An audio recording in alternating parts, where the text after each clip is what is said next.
pajak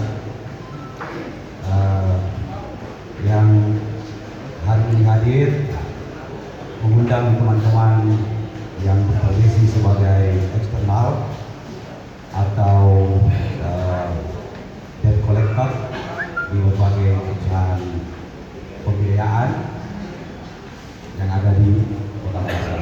Kebetulan hari ini Bapak Ananda Harahap dalam disertasi doktoral beliau mengangkat tema yang berjudul rekonstruksi profesionalisme debt collector di Kota Makassar. Nah, ini juga berkaitan dengan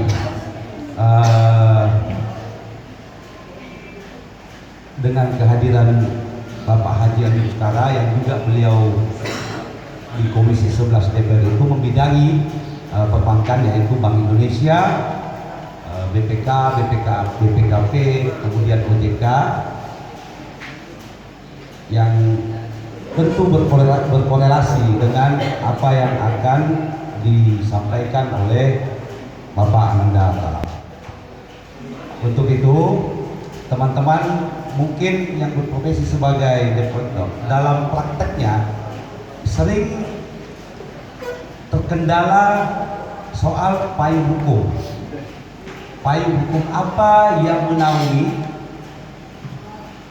profesi debt collector? Itu tidak jelas. Itu hanya diatur dalam peraturan OJK dan surat edaran Gubernur Bank Indonesia. Jadi payung hukum berupa peraturan pemerintah maupun undang-undang itu tidak ada.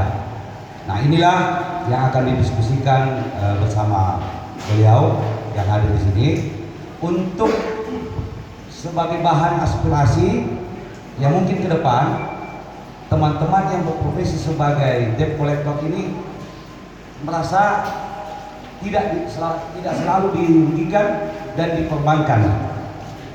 Selalu kita yang salah, dan tadi menurut Pak Kompol Ananda bahwa wajib salah.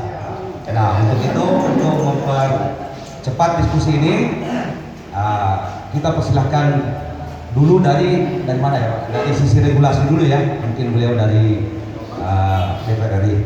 Waktu dan tempat kami persilahkan. Bapak. Ya. Terima kasih. Bismillahirrahmanirrahim. Assalamualaikum warahmatullahi wabarakatuh. Alhamdulillah, la haula wala quwwata illa billah. Selamat sore, salam sejahtera untuk kita semua. Kompol Ananda, dengan saya Pak Ketua, Baik Ketua Umum maupun Ketua Tumang dan teman-teman. Teman-teman sekalian, untuk pertama-tama rasa syukur saya kepada Allah Subhanahu wa taala ini menjadi sebuah kebahagiaan khusus, karena jujur saya kesini cuma mau ngopi. Cuma karena diajak oleh Pak Ketua untuk kita sama-sama cerita-cerita, tentu sesuai dengan kapasitas dan kompetensi saya sebagai pimpinan di Komisi 11 yang membidangi keuangan, perbankan, dan seluruh industri sebankan lah, termasuk tentu leasing dan lain-lain. Memang sering kita diskusikan dalam tempat-tempat terbatas terkait dengan profesi debt collector yang selama ini kalau menurut dari sisi saya itu menjadi sebuah profesi yang halal yang memang dibutuhkan oleh industri, tapi memang tidak ada regulasi yang memayungi. Jadi tidak ada aturan yang bisa melindungi kalau ada hal-hal yang terkait dengan persoalan hukum. Makanya tadi Pak Kompol Ananda mengatakan ya kalau sudah ada persoalan pasti salah, bahkan kecenderungannya wajib salah. Artinya tidak diarahkan kesalahan itu ke leasing. Kalau dari sisi regulasi, apabila ada kesalahan terkait dengan proses penagihan dan lain-lain atau proses perjanjian dan lain-lain, tentu kalau dari sisi regulasinya BI maupun BPK larinya tentu ke industrinya, bukan ke teman-teman. Tapi dari sisi hukum, begitu ada persoalan yang selalu salah ya debt collectornya. Nah, ini yang tentu dari kita ingin ada satu solusi, ada satu informasi, input dari teman-teman. Ini jujur mungkin saya baru pertama kali ketemu langsung Kalau ketemu teman-teman di luar dalam konteks personal, saya kira sering, tapi dalam konteks sebagai sebuah profesi yang memang belum diakui sampai saat ini, saya kira ini yang pertama. Sehingga saya juga mungkin butuh banyak masukan, banyak informasi dari teman-teman terkait dengan kondisi yang ada di lapangan yang menyebabkan teman-teman sering jadi korban. Di satu sisi dalam sebuah perjanjian fidusia yang mengatur terkait dengan hak dan kewenangan, hak dan kewajiban masing-masing pihak, misalnya dari pihak leasing atau pihak industri dengan pihak pengguna jasa industri ini pasti sudah jelas kapan harus dilunasi, kapan harus dibayar dan lain-lain. Dan ini yang sering dimanfaatkan oleh pihak industri untuk memakai jasa debt collector untuk melakukan bukan sebenarnya penagihan, tapi untuk mengingatkan dan menyelesaikan kewajiban yang sesuai dengan apa yang ada di fidusia ini.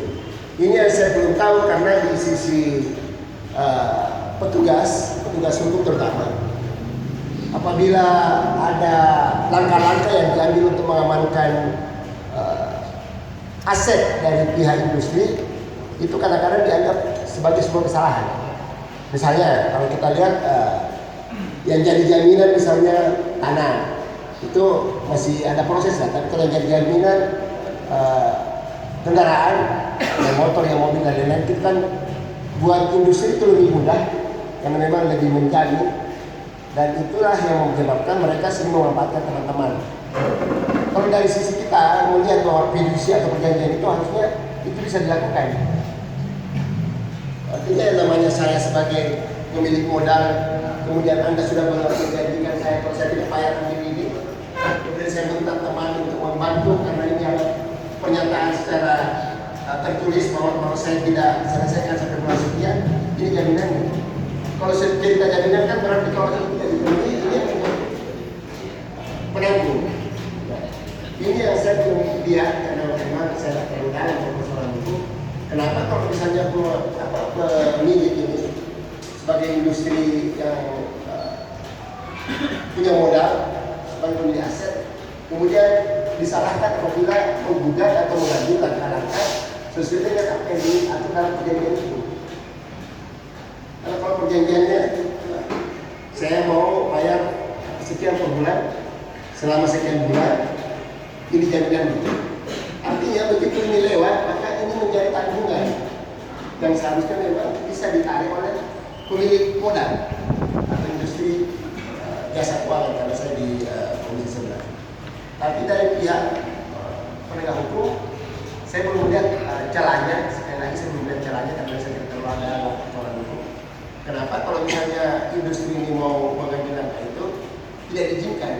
Yang namanya negosiasi kan kesepakatan ulang. Artinya kalau misalnya karena saya tidak mampu, saya minta dibantu. Kalau pihak industri mengatakan oke, saya bantu kasih 3 bulan, ini kan perjanjian ulang sebenarnya. Sudah tidak sesuai dengan perjanjian pertama, tapi terjadi kesepakatan baru. Tapi kalau misalnya pihak pertama mengatakan enggak, saya tidak mau tidak bisa bantu karena saya belum butuh.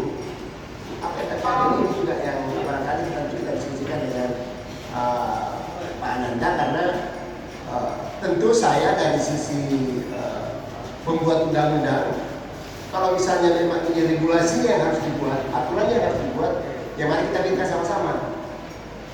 Kalau misalnya harus ada sebuah kode etik, harus ada sebuah payung profesi yang bisa menjadi standar kerja untuk masing-masing debt collector misalnya. Jadi ada etika harus begini, ada standar atau protap yang harus dilakukan, SOP-nya harus seperti ini.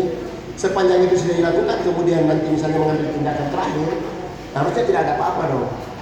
Harusnya tidak apa-apa dong, karena yang namanya kesepakatan sekalipun itu perdata, tapi kan kita sama-sama mau menyelamatkan diri.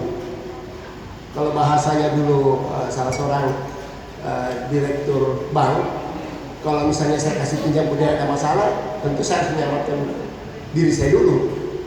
Kalau ada yang saya bisa selamatkan, saya selamatkan. Dan ini pasti juga akan menjadi pikiran dari seluruh industri jasa keuangan.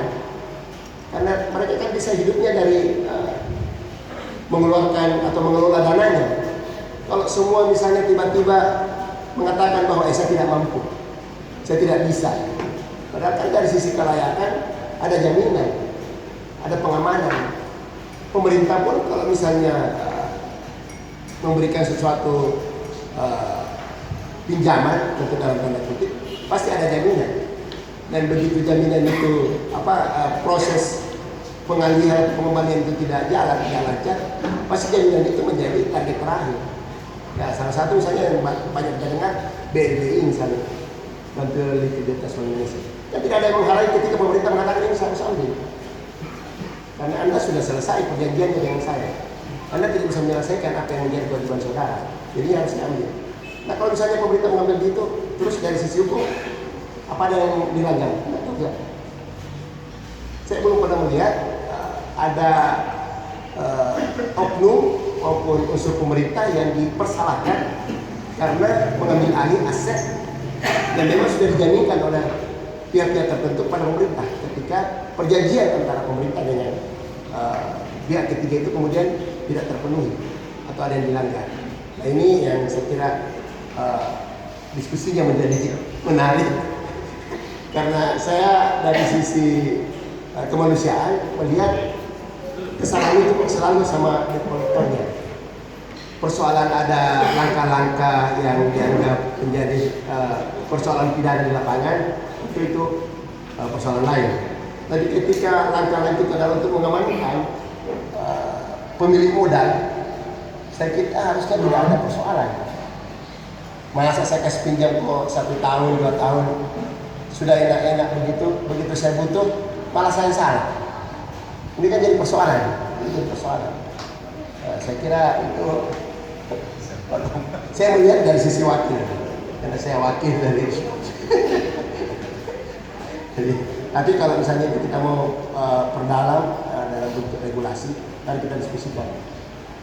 Karena bisa saja tentu lintas komisi kalau di DPR, kalau yang membidangi tenaga kerja di Komisi 9, kalau yang membidangi persoalan hukum di Komisi 3, dan kalau membidangi industri keuangan di Komisi 11.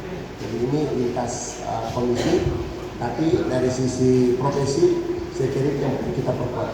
Saya kira saya sebagai pengantar. Terima kasih. Assalamualaikum warahmatullahi wabarakatuh. Assalamualaikum warahmatullahi wabarakatuh. Baiklah, menarik sekali apa yang disampaikan oleh Waketum, Wakil Ketua Komisi 11 DPR RI. Menarik sekali. Apa yang beliau sampaikan itu tadi sedikitnya memberikan angin segar bagi kita semua bahwa regulasi, aturan-aturan yang nantinya akan memayungi profesi debt collector itu beliau dukung. Itu perlu kita sambut baik. Nah, itu persoalan awalnya sudah kita kelihatan bahwa memang dalam industri jasa keuangan profesi collection itu sangat dibutuhkan. Karena profesi ini akan membuat roda perekonomian, roda industri keuangan itu berputar, sehingga geliat-geliat ekonomi itu akan tercipta. Nah, itu dari sisi industri keuangannya. Sekarang kita bergeser ke persoalan aspek hukum. Aspek hukumnya ini tentu menarik. Teman-teman di lapangan itu seringkali dihadapkan dengan berbagai macam laporan. Ketika misalnya menagih atau ingin menarik kendaraan, sudah pindah tangan, terus kemudian orangnya motor, terus dilaporkan ke polisi, terus ada backup, ini. Seperti ini kan sudah makanan sehari-hari kawan-kawan. Nah, jadi untuk lebih mempertajam diskusi ini, kita langsung ke Kompol Ananda Tahap untuk membahas kajian-kajian hukum beliau yang berkaitan dengan disertasi doktoral beliau. Waktu dan tempat kami persilakan.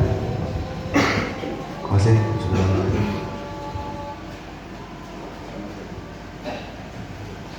Terima kasih atas waktu yang diberikan. Assalamualaikum warahmatullahi wabarakatuh. Yang saya hormati Bapak Wakil Ketua Umum Komisi 11 dari partai yang saya ingat dari partai ketiga, karena saya dulu pernah dinas di Goa, Pak Miru sekarang. Pada waktu itu saya dinas di Goa, beliau ini sangat terkenal ramah sekali dengan masyarakatnya, dengan konstituen. Eh, dan alhamdulillah belum pernah saya ketemu beliau selama saya dinas di Goa. Selama ini lebih kurang 7 tahun di Makassar, saya alhamdulillah ketemu sama beliau aslinya beliau. Tapi saya pernah melihat beliau hanya pada waktu berkegiatan saja. Maksudnya duduk bersama, ngobrol langsung, itu saya tidak pernah. Jadi beliau beraktivitas selama saya kasih dalam Goa sering melihat dari jauh, gitu, dari pandangan jauh. Gitu. Alhamdulillah dipertemukan di kursi ini dengan teman-teman sekalian yang saya hormati Ketua Kiwal Garuda Hitam Bang Erwin, yang beliau sudah saya anggap seperti abang saya karena sering kami berdiskusi dan banyak hal yang sering kami rasakan bersama dari dulu sampai sekarang. Yang saya hormati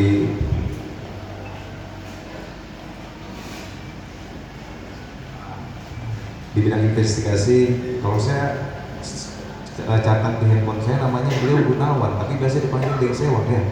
Deng Sewang ya, panggil yang di lapangan itu sering Deng Sewang. Alhamdulillah, saya sendiri Kompol Ananda Fauzi Arahap, SIK MH.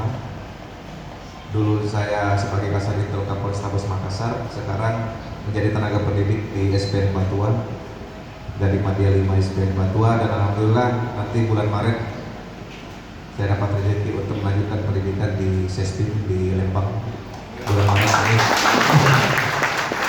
Itu adalah jenjang karir saya selaku alumni Akpol Akademi Kepolisian tahun 2005. Itu yang kami idam-idamkan selaku alumni Akpol Akademi, yaitu salah satunya adalah Sekolah Kepemimpinan itu di SESPIM di Lembang. Kemudian kita masuk ke dalam materi yang saya maksud. Sebenarnya diskusi kemarin kami awali dari diskusi kecil di warkop sebelah di rumah kopi, bahwasanya saya sedang melakukan disertasi atau prelium tulisan untuk tahapan disertasi saya berkaitan dengan materi yang saya ajukan, yaitu rekonstruksi profesionalisme debt collector dalam praktek eksekusi sertifikat fidusia terhadap debitur di Kota Makassar. Nah, jadi yang saya ulik di situ adalah rekonstruksi dan profesionalismenya. Nah, sehingga saya berdiskusi dengan abang-abang saya untuk mencari sampel random sampling, yaitu dalam populasi dan sampelnya. Kemudian saya melihat sampel itu bisa salah satu terwakili dari teman-teman dari Kiwal. Kemudian diagendakanlah hari ini, dan seharusnya habis zuhur tadi kita sudah memulai, tapi karena ada kendala di sayapnya dan saya lupa menginformasikan ke beliau, akhirnya kita mulai dari sekarang. Ketemu sama beliau, ada yang tanya ketemu sama beliau langsung. Mungkin kalau tadi kita itu ngeles nggak ya? Nggak ngeles ya. Tapi saya sangat apresiasi sekali dengan rekan-rekan sekalian yang sabar menunggu kehadiran kami ini untuk berdiskusi. Dan saya sebenarnya di sini adalah dalam rangka berdialog, bukan seminar, tapi saya dalam rangka berdialog dengan rekan-rekan, di mana dalam materi disertasi saya ini akan saya buka sedikit sebagai gambaran rekan-rekan sekalian. Saya mengkaji secara literasi dalam regulasi undang-undang yang berkaitan, berawal tentunya dengan undang-undang fidusia, ya, undang-undang fidusia. Kemudian di dalamnya ada payung hukum dari undang-undang fidusia tersebut yang berkaitan dengan kegiatan makroekonomi, yaitu kegiatan yang diregulasikan oleh Bank Indonesia, di mana undang-undang fidusia ini juga dikawal oleh beberapa bidang yang ada di dalam negara ini, yaitu salah satunya adalah OJK. Kemudian di bidang perlindungan konsumen yaitu YLKI, kemudian Ombudsman, kemudian juga yang sering berkaitan karena undang-undang fidusia ini pasal 35 dan pasal 36 berkaitan dengan tindakan pidana, yaitu kalau dari kepolisian sendiri itu pasti akan mengawasinya, karena lex specialis derogat lex generalisnya itu adalah diawali oleh perdata, diakhiri oleh pidana. Nah, itu spesialnya undang-undang fidusia ini gitu. Ya, diawali oleh perjanjian, diakhiri oleh pidana pasal 35 dan pasal 36. Apabila memindahankan atas pengetahuan pihak pertama, mengganti bentuk, merubah bentuk, kemudian memindah tangankan dan lain sebagainya, itu di pasal 35 dan 36. Selebihnya adalah hak dan kewajiban, ada kewajiban dari masing-masing pihak, yaitu debitur dan kreditur. Nah, di situ juga saya ulik juga di situ beberapa peraturan menteri, peraturan Bank Indonesia, kemudian beberapa insiden yang terjadi pada debitur dan kreditur oleh debt collector, yang sehingga dilaporkan secara pidana ataupun secara perdata itu banyak sekali berseliweran di Google. Coba dilihat saja debt collector yang sumpah itu pasti debt collector dipukuli masyarakat, debt collector dan lain sebagainya, arogan dan banyak hal bisa lihat di Google. Itulah citranya debt collector di dalam Indonesia hari ini, yang ini harus kita akui secara fakta atau secara materialnya atau secara formilnya juga, itu adalah kenyataan hari ini yang harus sama-sama kita akui. Pertanyaannya, kenapa bisa seperti itu? Ya kan? Apakah rekan-rekan debt collector akan selamanya ingin seperti itu?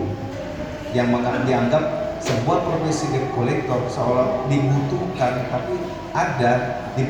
tapi seolah-olah tidak diakui. Tidak diakuinya dalam hal apa? Nama profesi debt collector itu diatur oleh undang-undang, tetapi melalui regulasinya adalah kepada pihak pelaksana ekonominya, yaitu leasing. Leasing, ketika akan di dalam internal leasing itu ada namanya profesi collector, yaitu secara profesi penyelenggara bisnis atau keuangan yang diatur, profesi debt collector itu ada secara internal di dalam perusahaan itu. Debt collector secara internal ada di dalam regulasi itu, di dalam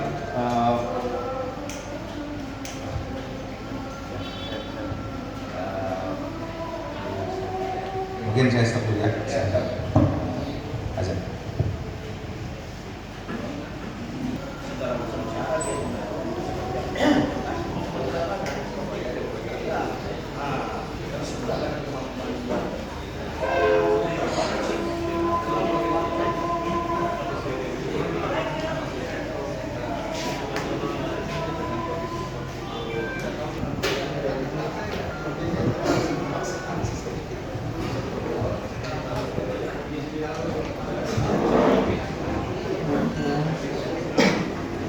Saya akan dulu ke Pak. Sebelum dilanjutkan oleh beliau, saya ingin menerangkan berbagai aturan-aturan yang sebagai payung hukum yang lemah buat teman-teman yang berprofesi sebagai debt collector. Itu hanya dituangkan dalam peraturan Bank Indonesia nomor 2/36 PBI 2021. Yang kedua, peraturan otoritas jasa keuangan nomor 35 POJK garing 5 2018. Terus kemudian surat edaran Bank Indonesia nomor 11 garing 10 DASP 13 April 2009. Terus kemudian perubahannya di surat edaran Bank Indonesia nomor 18 garing 33 DKSP tahun 2016. Itulah aturan-aturan yang memayungi untuk sementara profesi debt collector. Kalau kita bandingkan dengan hierarki undang-undang, peraturan BI, surat edaran BI maupun peraturan BK itu, kalau hadis itu doif. Kalau dalam hadis itu doif, lemah. Nah, mungkin aspek-aspek hukumnya akan dilanjutkan oleh Kompol Ananda Alam. Baik, saya lanjutkan kembali pemaparan saya. Nah, saya lanjutkan untuk berkaitan dengan masalah regulasi. di mana semua aturan-aturan yang ada itu adalah mengarah kepada pihak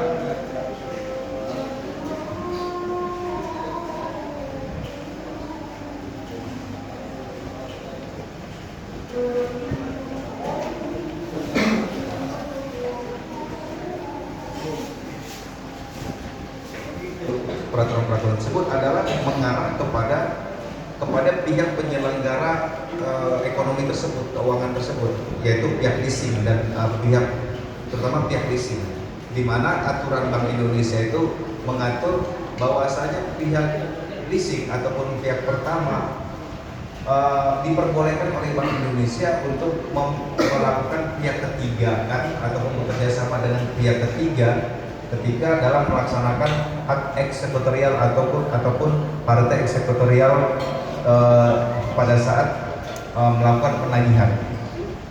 Nah, arah dari undang-undang dan peraturan tersebut adalah kepada pihak penyelenggara, yaitu pihak leasing. Nah, APPI itu kan bagian dari asosiasi pengusaha pembiayaan Indonesia. Asosiasi pembiayaannya yaitu kumpulan dari pihak leasing, pihak penyelenggara atau perusahaan-perusahaan yang menyelenggarakan, yaitu disebut biasanya leasing namanya. Nah, kalau di Makassar ini ada lebih kurang 39 perusahaan leasing, lebih kurang. Perusahaan induk ada 39 lebih kurang. Nah, mereka berkumpul di dalam APPI. Nah, di dalam perusahaan leasing tersebut ada juga namanya profesi collection dalam internal perusahaan, yaitu mirip juga dengan debt collector. Ada yang namanya tele collection, ada yang namanya desk collection dan lain sebagainya. Itu mereka masuk di dalam leasing tersebut. Penyelenggara resmi langsung ini mereka, kalau kita biasa bilang istilahnya apa, internal ya? Internal ya. Nah, oke, internal. Di pihak perusahaan sendiri ada struktur namanya bagian collection di dalam perusahaan leasing itu masuk di dalam debt collector sebenarnya.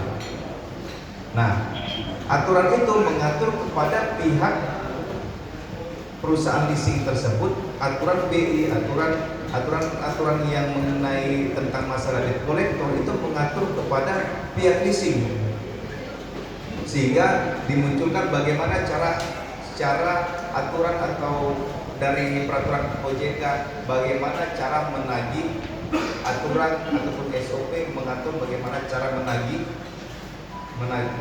dalam hal kartu, dalam bentuk uang, dalam bentuk kartu, tagihan kartu ataupun penagihan dalam bentuk fisik seperti itu. Ada peraturan OJK yang mengatur tentang regulasi bagaimana tata caranya mengatur kepada pihak penyelenggara leasing. Artinya kalau ada debt collector di situ, aturannya adalah ini oleh pihak penyelenggara keuangan ini gitu. Nah, berikutnya diberikan oleh aturan undang-undang beda memperbolehkan untuk pihak ketigakan ataupun bekerja sama.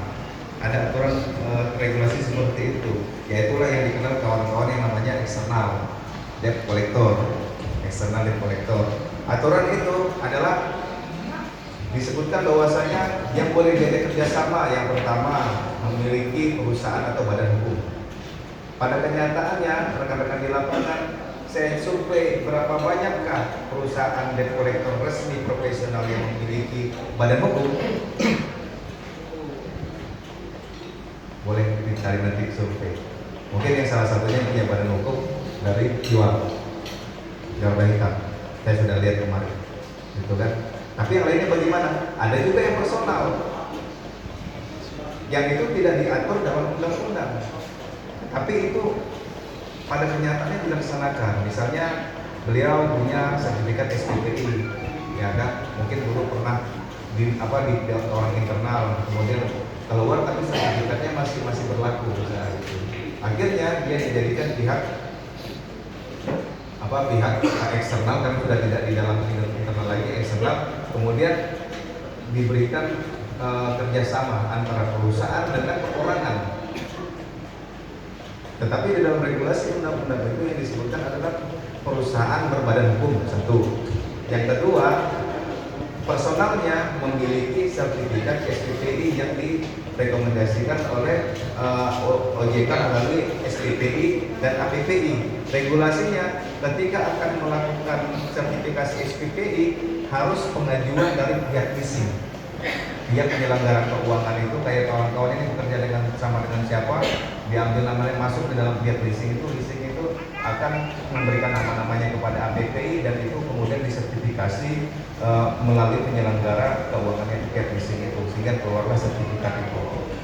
Nah, bagaimana dengan kawan-kawan yang tidak ada kaitannya dengan perusahaan leasing tersebut, tetapi ingin berprofesi sebagai debt collector? Apakah Anda punya kesempatan yang sama dengan teman-teman yang berada dalam lingkungan perusahaan tersebut? Mungkin Anda tidak akan punya kesempatan yang sama dengan ini. Nah, kemudian ketika Anda berprofesi melaksanakan kegiatan Anda, kalau Anda di dalam perusahaan, maka Anda akan dilindungi oleh perusahaan secara internal dengan semua aturan itu. Bagaimana dengan yang pihak ketiga yang eksternal? Ketika Anda tidak mempunyai perusahaan berbadan hukum, kemudian Anda tidak memiliki sertifikat tapi hanya ikut saja misalnya seperti itu, atau Anda memiliki sertifikat tapi perseorangan. Kemudian ketika nanti Anda bermasalah di lapangan, maka yang bertanggung jawab adalah orang yang menyelenggarakan kerjasama tersebut. Misalnya pihak leasing A, Anda salah di lapangan, yang bertanggung jawab langsung adalah perusahaan itu. Saya yakin lah pasti nanti ada perjanjiannya, kalau tidak sesuai dengan SOP adalah tanggung jawab pribadi Anda, misalnya seperti itu. Ketika Anda nanti bermasalah di lapangan, maka Anda adalah tanggung jawab pribadi, bukan tanggung jawab dari pihak perusahaan, karena aturannya sudah jelas harus seperti ini. Nah, kembali lagi saya mengerucut kepada profesi seorang debt collector. Pertanyaan saya, apakah debt collector ini sebuah profesi atau tidak? Kita bertanya, apakah debt collector ini sebuah profesi atau tidak? Sehingga saya akan sampai kepada profesi yang profesional. Kalau ini dianggap sebuah profesi, berarti akan ada menuju ke profesionalismenya itu. Nah, sekarang bagaimana gambaran sebuah profesi yang profesional sebagai debt collector? Pertama, harus ada aturan undang-undang yang mengatur tentang Anda, tentang debt collector, yang selama ini undang-undang itu adalah yang mengatur terhadap perusahaan leasing tersebut. Nah, saya mengutip dari pernyataan di internet, boleh nanti dilihat untuk statement dari Bank Indonesia dipublikasi hari Kamis tanggal 30 2011